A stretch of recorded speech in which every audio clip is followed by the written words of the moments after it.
Oke Mas Kindi, ini persoalan penangkapan Kabasarnas ini kita sempat mengirimkan eh, wartawan ke sana ke KPK bersamaan dengan eh, kedatangan teman-teman dari TNI itu waktu itu memang dan Puspomnya mengatakan bahwa mereka keberatan dengan pola pola kerja KPK yang maksudnya tiba-tiba menangkap petinggi TNI tanpa koordinasi.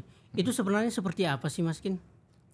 Iya, Bang Elko, ini betul, kita sebenarnya sudah mengirimkan reporter terkait kedatangan itu ya,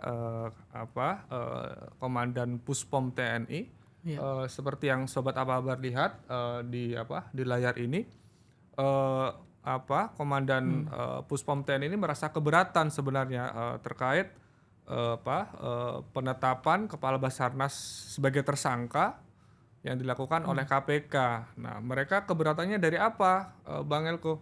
Keberatannya kalau dari pemberitaan ini adalah dari aspek wewenang, Bang Elko ya, dari aspek wewenang yang dianggap yang bagi Puspom TNI ini sebagai offset. KPK ini offset menetapkan Lompat pagar tersangka. ya. Iya, betul, lompat pagar. Ya. Kenapa offset? Karena kalau dalam Undang-Undang Peradilan Militer sebenarnya TNI itu punya mekanisme sendiri ya untuk untuk mengadili anggotanya bila mereka tersangkut kasus ya, entah itu kasus yang ringan bahkan sampai berat, mereka punya mekanisme sendiri dan itu secara spesifik juga diatur dalam Undang-Undang Peradilan Militer itu. Nah, dari sini sebenarnya KPK ini offset gitu loh, makanya mereka berbondong-bondong mendatangi. Dan reporter kita juga mendapatkan fakta-fakta bahwa kedatangan mereka juga menanyakan apa aja sih barang bukti yang KPK dapatkan dari penetapan tersangka Kepala Basarnas itu.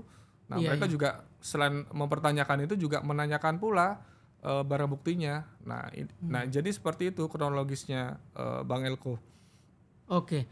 Ini juga kemudian bisa kalau dari penjelasan tadi mereka menolak KPK datang kemudian tanpa berkoordinasi dengan mereka, itu kan satu hal yang ya agak ini ya, quote unquote cukup membuat publik bertanya-tanya juga ya. Maksudnya ini kemudian apakah langkah untuk mengintervensi kah, mengintimidasi kah, dan kemudian membuat kasus ini semakin apa ya, kita bisa sebut tensinya bisa menurun. Ini juga kan jadi presiden yang kurang ini ya di publik. Tapi ya mungkin kita kembalikan ke peraturan militer dan undang-undang yang ada aja ya. Maksudnya KPK juga perlu introspeksi diri, kemudian teman-teman di TNI juga bagaimana bersikap ketika ada ini ya. Nah, sedikit menambahkan Bang Elko, sialnya juga ya hasil kedatangan Puspom TNI ini ke KPK ini direspon KPK juga cukup kurang bagus ya. Maksudnya kurang bagus seperti apa? Waktu itu salah satu ketua KPK menyampaikan bahwa penetapan tersangka ini di luar sepengetahuan pimpinan KPK. Artinya ada manuver dari tim penyidik. Padahal kalau dalam mekanisme kerja penyidik KPK dari proses penyidikan, penyelidikan bahkan sampai penetapan itu sudah seharusnya ada sepengetahuan pimpinan atau komisioner lah ya.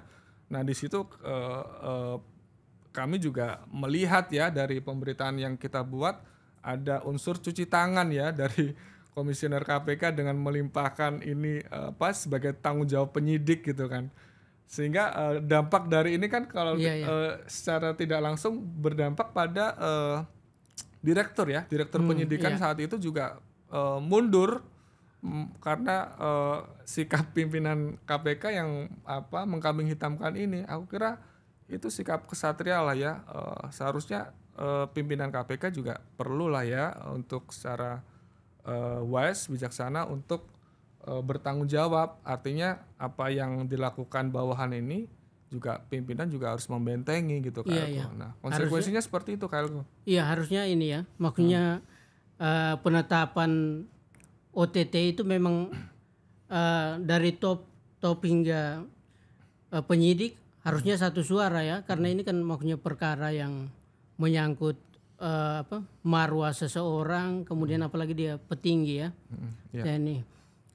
Ya, kalau ini mungkin kalau kita bicara soal TNI yang kadang-kadang melakukan quote and quote semacam intervensi atau intimidasi, kan ini bukan hanya di KPK saja.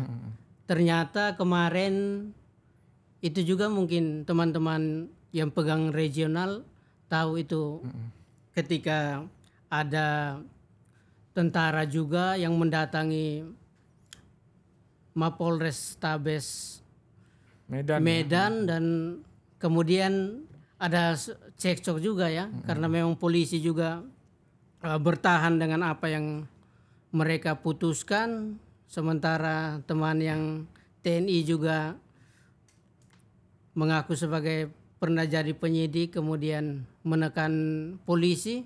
Itu kira-kira gimana tuh kejadiannya kemudian sampai mereka rombongan juga nih datang ke Polrestabes Medan itu. Oke, iya KLku.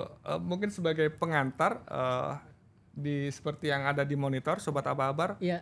Ini video yang sempat viral ya di media sosial, insiden anggota TNI atau Mayor Dedi dengan mendatangi Polresta Medan dengan membawa sejumlah anggota.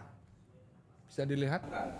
Ada lagi 3 laporan polisi lainnya Pak Sibuan. Ya kenapa Profesor Pagar? Kita bukan. Maaf, saya jelaskan dulu. Saya sudah paham Pak, saya sudah paham aturan seperti itu. Saya mantan penyidik juga Pak. Saya mantan penyidik, jadi saya sudah paham. Yang saya tanyakan kenapa ada diskriminasi? Tidak ada diskriminasi. Loh, kenapa Profesor Pagar kita bukan? Karena ini tidak ada 3 LP lagi Pak, yang namanya 3 LP, 10 LP, tadi kan saya sudah jelaskan. Itu prosedur hukum. Nah, ya Bang Elko, mungkin secara singkat itu ya sebagai contoh aja ya video yang sempat viral itu. Ya sebenarnya ini serentetan kasus ya KLku setelah sebelumnya akhir Agustus Puspom TNI mendatangi KPK.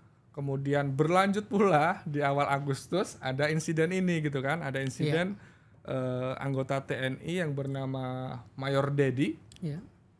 Mayor Dedi dengan membawa sejumlah anggota menyatroni Polresta Medan. Sebenarnya apa sih kalau dari dari bahan teman kita jurnalis Aba-Abar di Medan, sebenarnya muara persoalan ini adalah si Mayor Dedi ini sebenarnya menagih komitmen Polresta Medan untuk memberikan lah setidaknya penangguhan kepada salah satu terduga tersangka yang berinisial ARH. Itu yang kita beritakan. ARH ini siapa? ARH ini sebenarnya kerabat, masih ada hubungan kerabat dengan Mayor Dedi, Bang Elko ya. Dan dia ini tersangkut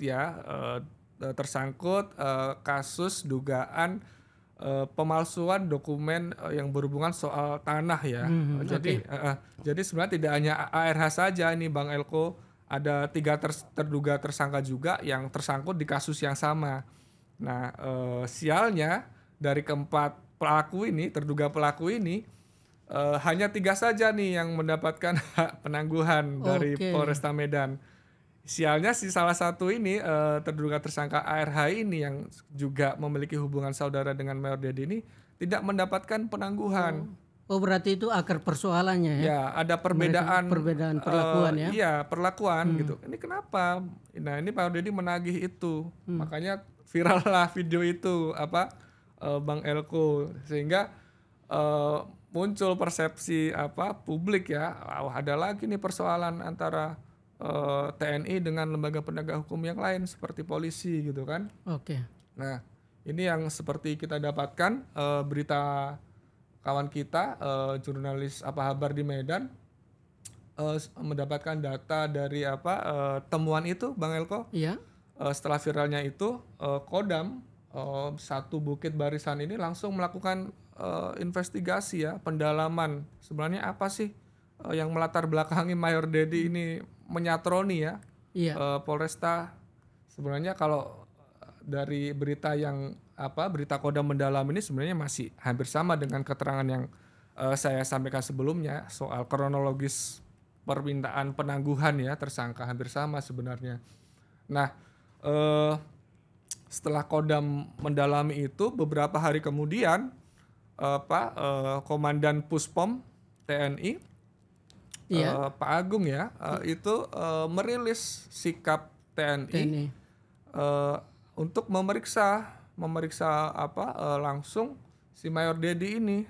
Kalau dari penuturan Komandan Puspom TNI, memang ada kesalahan prosedur yang dilakukan Mayor Dedi itu, Bang Elko. Kesalahan prosedur itu yang dimaksud adalah apa yang tindakan Mayor Dedi mendatangi itu di luar tupoksi Mayor Dedi sebagai prajurit, artinya di luar urusan keprajuritan sebenarnya. Berarti pribadi ya, maksudnya dia mengatasnamakan pribadi. Ya pribadi ya. Kita lihat saja ternyata ARH ini, terduga pelaku pemalsuan dokumen tanah ini juga masih ada hubungan kekerabatan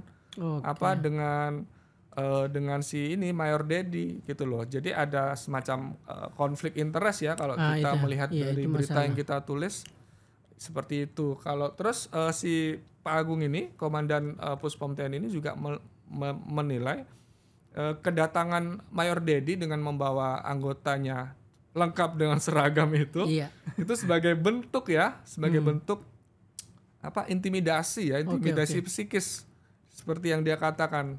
Nah, saya sendiri juga nggak tahu apakah kejadian sebelumnya yang seperti ini apakah juga motifnya sama juga gitu kan, dengan mencoba untuk mengintimidasi psikis dengan memakai seragam lengkap gitu kan.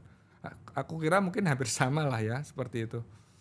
Ya, berkaitan dengan dua kejadian ini, TNI yang maksudnya dia itu sebagai tentara militer yang dipersenjatai, kemudian datang menagih sesuatu ke penegak hukum lain, apakah itu maksudnya normal? Karena memang kemudian banyak perspektif yang lahir dari peristiwa-peristiwa ini ya. Sebenarnya tupoksi mereka itu memang harus sampai pada ranah itu, padahal itu kan udah ranah publik. Apalagi kalau kita lihat kalau kasus KPK mungkin agak beda, karena ini memang berkaitan dengan petinggi militer mereka, dan mereka selalu menggunakan peradilan militer yang mungkin sakleknya di situ. Tapi soal yang Medan ini yang agak ini, makanya ini kan ranah publik yang harusnya dikomunikasikan dengan baik, dan ternyata jadinya cekcok kayak itu. Dan kalau tanggapan Mas Kindi, ini kira-kira dengan langkah-langkah yang agak keras seperti itu memang pengen mempengaruhi satu perkara apa gimana? Kalau umpama tadi soal konflik of interest itu kan agak ini kacau juga tuh.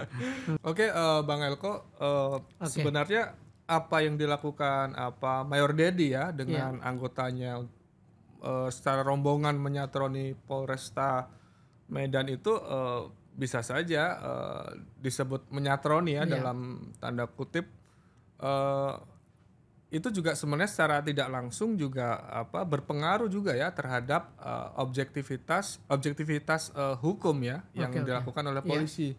Nah, itu seperti yang diungkapkan oleh pengamat polisi dari ISES Bambang Rukminto, itu juga menyebutkan Bang Elko bahwa upaya Mayor Dedi itu mendatangi Polresta Medan itu juga secara tidak langsung sebagai bentuk cara lain. Kalau kata Bambang Rukminto, secara ringan itu memengaruhi ya, tapi kalau secara berat atau fatal itu juga bisa berpotensi untuk mengintervensi gitu kan. Mengintervensi objektivitas penegakan hukum yang dilakukan oleh Polresta Medan gitu kan. Nah, itu secara gamblang si Bambang Rukminto itu mengatakan itu gitu kan. Nah, Bambang Rukminto juga menarik juga, dia juga membuat tanggapan apa yang dilakukan oleh Danpuspom TNI dengan menindaklanjuti Mayor Dedi ini sebagai upaya yang cepat dan akurat gitu ya. Artinya responnya bagus gitu kan. Responnya bagus. Tapi secara kontradiksi, secara paradoks ini Mas Bambang ini juga menyampaikan bahwa polisi ini berbeda dengan polisi atau Polri. Ketika apapun itu yang menyangkut persoalan kasus yang menimpa anggotanya di Polri, itu kenapa ya cenderung lambat. Nah, sedangkan TNI lebih cepat gitu kan, seperti Danpuspom itu merespon Mayor Dedi. Nah, itulah kenapa Bambang menilai bahwa ada proses intervensi. Nah, sebenarnya kalau Bambang menilai, kita tidak bisa juga menyalahkan TNI secara sepihak gitu ya, karena apa yang dilakukan oleh Mayor Dedi ini juga sebenarnya juga wajah lain dari buruknya penegakan hukum di Indonesia yang saat ini dilakukan peran-peran itu oleh Polri ya. Nah, bisa di bawah itu ada paparan juga bahwa seharusnya polisi bersikap transparan, perlu bersikap transparan mengenai kasus ARH ini. Sebenarnya sejauh apa sih keterlibatannya? Nah, ini yang belum dijelaskan dengan baik kepada publik ya, karena jujur saja melalui reportase teman kita di Medan, jurnalis Apa Kabar, sebenarnya kasus video viral ini mencuat setelah video ini viral. Jadi kasus ini mencuat ya setelah video viral. Maksudku seperti itu ya. Kalau video ini tidak viral, kasus ARH ini yang saudaranya Mayor Dedi ini belum tentu akan terungkap. Bisa hilang juga, itu yang jadi masalah. Nah, makanya Mas Bambang ini juga meminta polisi harus transparan. Setidaknya menjelaskan kepada pihak-pihak yang berperkara maupun kepada publik. Kenapa kepada publik? Karena ini kasusnya sudah menjadi konsumsi publik, videonya udah viral gitu kan. Nah, itu evaluasi yang harus dilakukan polisi. Tidak hanya pada polisi, Mas Bambang juga menyoroti juga TNI juga harus menindak tegas Mayor Dedi ini, setidaknya harus diberikan sanksi disiplin seperti itu, Bang Elko. Berarti memang sebenarnya secara keseluruhan persoalan sebenarnya bermulanya juga sudah salah ya. Maksudnya penanganan ada yang bermasalah, kemudian penahanannya ditangguhkan, kemudian ada satu orang yang kebetulan kerabat dengan tentara ini yang menjadi pemicu itu. Dan mungkin publik harus melihat secara komprehensif masalah ini, karena mungkin setelah viral kan kemudian penilaian ke tentara bahwa wah ini kayaknya jadi salah satu cara untuk mengintervensi hukum di polisi, padahal ya sebelumnya ada reaksi karena aksi polisi dalam memainkan hukum di tiga tersangka sebelumnya itu kan berbeda dengan yang dilakukan untuk kerabat ya, untuk kerabat. Kemudian ini masalah-masalah seperti ini kan sebenarnya bukan hanya di 2 kasus ini ya, di banyak tempat mungkin ini juga terjadi, tapi nggak sempat viral. Itu kira-kira kemudian sebenarnya tentara ini harus bagaimana bersikap ketika berhadapan dengan ya misalnya ada masalah yang berkaitan menyangkut dengan kerabatnya atau masalah dengan satu alma mater mereka, karena kita juga tahu jiwa korsa tentara ini kan dalam beberapa kasus itu sangat kuat, dan ya akhirnya mereka turun beramai-ramai. Kemudian ini apakah itu normal dan harus ada penanganan khusus misalnya dari petinggi mereka, atau bagaimana pembinaan lebih jauh agar mereka merespon kasus itu tidak begitu reaktif dan kemudian membuat publik menjudge mereka, wah ini karena mereka berseragam dan arogan. Kita soroti arogan itu. Kira-kira itu pandangan redaksi seperti apa Ya, melihat dua kasus ini? kalau ada pandangan normal apa tidak, sebenarnya dilematis ya Bang Elko ya. Karena dalam beberapa kasus yang melibatkan TNI ini, anggota TNI sebut saja seperti itu, Iya. kebanyakan memang TNI secara institusi selalu berpayung hukum dengan undang-undang peradilan militer gitu kan. Artinya secara hitam putih legalitas itu sudah diatur di situ. Jadi apa yang dilakukan termasuk tadi ya Puspom mendatangi KPK itu juga sebenarnya sudah ada payung hukumnya gitu loh. Dilematis makanya. Nah, tapi kemudian itu juga karena juga berdampak buruk ya. Berdampak buruk artinya kalau tadi dan Puspom Pak Agung menyebut mereka datang dengan memakai seragam, itu sebenarnya juga ada indikasi memberikan psikologis gitu kan, tekanan psikologis memang benar.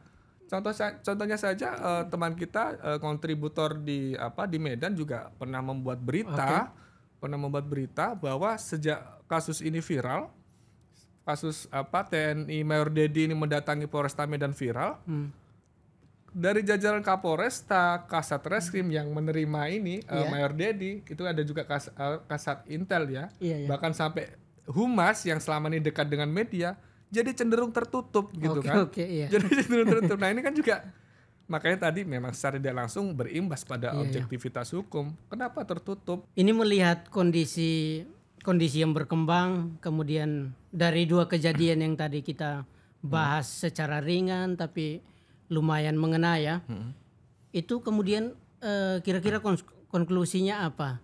Bagaimana tanggapan redaksi dari pemberitaan mengenai aksi mendatangi penegak hukum lain seperti tadi KPK dan kepolisian, itu kira-kira di dapur kita gorengnya gimana? Maksudnya cara kita, bagaimana kita memandang dua kejadian ini dan kita juga mengedukasi publik. Iya, kita dari Apa Kabar sebenarnya ingin mendorong ya melalui kerja-kerja jurnalistik untuk menagih ya terutama kepada polisi misalkan dalam kasus Polresta Medan untuk mencoba bersikap transparan gitu kan, untuk menerangkan kepada publik sebenarnya akar muasal kasus ini seperti apa sih gitu kan, sehingga viral. Makanya tadi saya sebut kasus ini tidak akan terungkap kalau video ini tidak viral gitu. Makanya kita menagih melalui kerja-kerja jurnalistik Bang Elko. Nah, makanya kalau kita menyikapi kasus ini sebenarnya kembali aja ke tupoksi masing-masing sebenarnya, sebagaimana yang tercermin dalam semangat reformasi bahwa dulu konsep duifungsi ABRI yang kemudian dicabut harus kembali ke fungsinya, yaitu kembali ke barak atau fungsi pertahanan. Polisi ya harusnya kembali fokus pada kerja-kerja penegakan hukum gitu kan. Aku kira supaya ini bisa meminimalisir dapat tidak terulang kembali, aku kira redaksi juga perlu mendorong organisasi masyarakat sipil apa sih seharusnya yang perlu dibenahi gitu kan. Karena beberapa kawan-kawan di organisasi masyarakat sipil sebenarnya juga sedikit mengeluhkan terkait implementasi Undang-Undang Nomor 31 tahun 97 mengenai peradilan militer ya, Bang Elko ya, di mana peradilan militer ini sebagai tadi saya sebut sebagai payung hukum TNI ketika tersangkut kasus-kasus tertentu. Nah, ini sebaiknya dalam kondisi tertentu undang-undang ini bisa direvisi supaya kasus-kasus yang menimpa anggota militer itu bisa diadili di peradilan umum ya, pidana umum gitu kan, sehingga tidak ada lagi anggapan masyarakat yang menilai anggota TNI ini mendapat hak yang istimewa loh gitu kan, seperti kasus KPK gitu kan, ya masa sama-sama masyarakat ada perbedaan. Nah, aku kira konsen ke depan kita akan mendorong masyarakat sipil melalui pemberitaan-pemberitaan kita apa sih yang harus dibenahi. Nah, salah satunya mungkin bisa melalui ini Bang Elko, undang-undang peradilan militer ini bisa direvisi lebih baik lagi sehingga tidak ada kacamata yang lebih khusus spesial antara warga sipil dengan anggota TNI. Seperti itu Bang Elko. Oke, makasih Mas Kindi. Ini mungkin sedikit menginformasikan ke publik bahwa kerja media ya banyak tantangan ya. Kita banyak menghadapi masalah-masalah di keredaksian, bagaimana kita menurunkan reporter ke lapangan, ke titik-titik kejadian tertentu, misalnya dalam peristiwa yang ya kejadian KPK sama Medan kemarin, reporter kita ke sana memang kadang-kadang ada kendala bahwa ada narasumber yang cenderung tertutup dan tidak terbuka dengan sebenarnya apa dasar persoalannya, apa akar masalahnya. Tapi itu kerja wartawan ya seperti itu, bagaimana dia harus menunggu berjam-jam untuk selain mendapat tekanan psikologis dari kantor, dia juga harus benar-benar bermain dengan psikologi narasumber sehingga akhirnya dia bisa mendapatkan sesuatu yang utuh dari narasumber dan itu bisa diberikan ke publik. Jadi mungkin yang kami perlukan di dapur redaksi ya dukungan dari support dari teman-teman publik secara umum agar masalah-masalah publik yang berkaitan dengan tentara, penegak hukum lain kemudian bisa kita ungkap dan kita mencari solusi bersama dan kita menemukan suatu titik di mana hukum itu benar-benar menjadi payung buat semua masyarakat, semua yang berkasus dihukum secara adil dan kita semua mendapat keadilan sesuai dengan hukum yang seharusnya. Terima kasih untuk semua yang menyimak. Sampai jumpa.